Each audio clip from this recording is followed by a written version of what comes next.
Are you friends with them, or are you friends with the drug that keeps you together? That's the question you've got to ask yourself if you're having doubts about your current friendships. Back when I was 15, 16, I was friends with the popular kids. I wanted to become popular, so I infiltrated their space a lot more and played patball with them and went to whatever parties they were at. But soon afterwards I realised that as we moved on from playing patball or football and parties, so did we move on from our own friendships. You see, I thought I really liked them. They were funny, we cracked jokes, and we had fun all the time. But remove the thing that brought us together, and what do you get? You get nothing, because it was the patball and parties that brought us together. In most cases in a friendship, a common belief brings you together. This could be a passion, this could be a drug, as we would metaphorically call it here, which is something that's fun, addictive. It's an interest you share, but the friendship doesn't last forever. And especially 90% of your friendships, those friendships didn't last. And the reason is because you were grouped together in a formal setting like school and forced to work together or complete activities or play sports with each other. But you never actually had a choice in who you got to be friends with, did you? So luckily, if you look at everyone in the year group, you're bound to find 1 or 2 or even 10 people who are actually like you and you like spending time with each other, forming your own activities.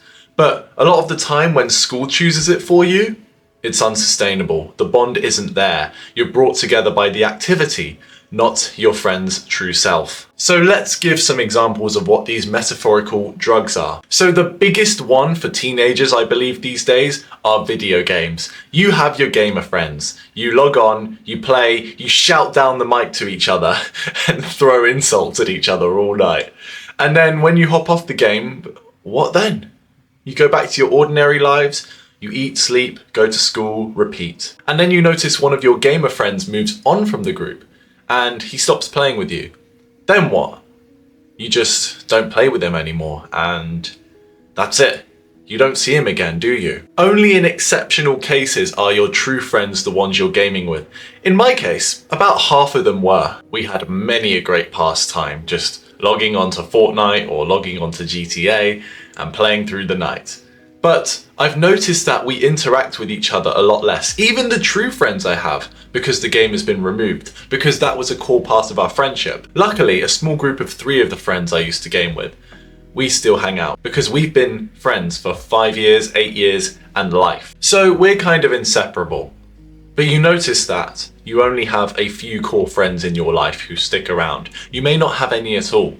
And that's because the thing that brought you together, the drug, metaphorically speaking, is gone. Another instance of a drug pulling you towards each other and being friends over is actual drugs like alcohol and those kinds of drugs. So you may have experienced a lot of parties growing up, having fun. I went to the park a lot. I have many fond memories of it, and luckily I brought my core friends with me. But as for all the other people there, you may have made a few friends. They may have been from different schools, had completely different interests to you, but you all bonded together because of the collective social scene. It felt like a party, you felt like a tribe, and quite simply, you were brought together by just a few drinks and a bunch of laughter. But quickly, when you leave the scene, you also notice that you leave the friends behind. Why? Because they're not following you, they're following the party scene. They may be their own core group of friends, and they may move with each other, but they won't move with you because you met them through the alcohol-infused environment or whatever it may be. And that's unfortunately why friendships don't last. Even for people with autism, it's the same thing. We're all social creatures. Let's not try and pretend that autistic people don't have great social lives. We definitely do. It's just in different ways. Let's think about the competitive gaming esports scene. Now this scene attracts so many people with autism and they win competitions. Some even make career earnings off their performance. And often they'll go to their rivals or competitors and bond with each other. Say, hey man, how's it going? What strats are you using in your Fortnite competition today, or something like that. And they'll explain and then they'll strike off a conversation and therefore form a decent bond. And then the relationship progresses and you become good friends. However, does that last forever? When you move away from the gaming esports scene, will those friends come with you?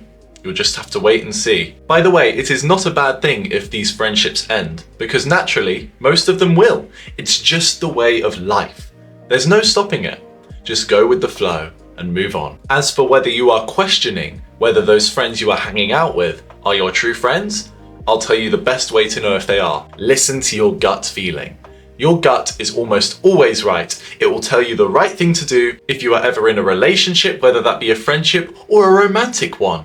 Your gut always knows what's best for you. What I've generally learned over life is that if you listen to your gut feeling, you'll have no regrets. You will do what feels true to yourself. Let's say you are a young teenage boy like I once was, and you are having a difficult situation with your girlfriend. You haven't seen her for weeks, something isn't right, and deep down your gut is telling you, let's move on, man. It's time to have that uncomfortable conversation.